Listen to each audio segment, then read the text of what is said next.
O presidente da Deputación de Lugo participou nos actos da secular ofrenda ao Santísimo Sacramento celebrada este domingo. José Tomé asistiu á recepción aos representantes institucionais das 7 capitais do antigo Reino de Galicia no Concello de Lugo e formou parte da comitiva que dende alí se trasladou á catedral.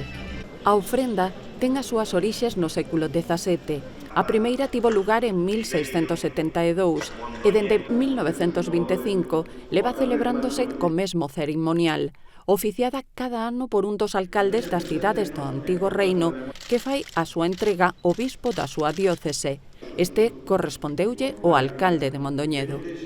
O acto central ten lugar na capela maior da Catedral de Santa María, onde o Santísimo Sacramento permanece exposto día e noite todo o ano. Tras a ofrenda, seguindo a tradición, a custodia saíu á rúa en procesión dende a Praza de Pío XII ata a Praza Maior para regresar á catedral.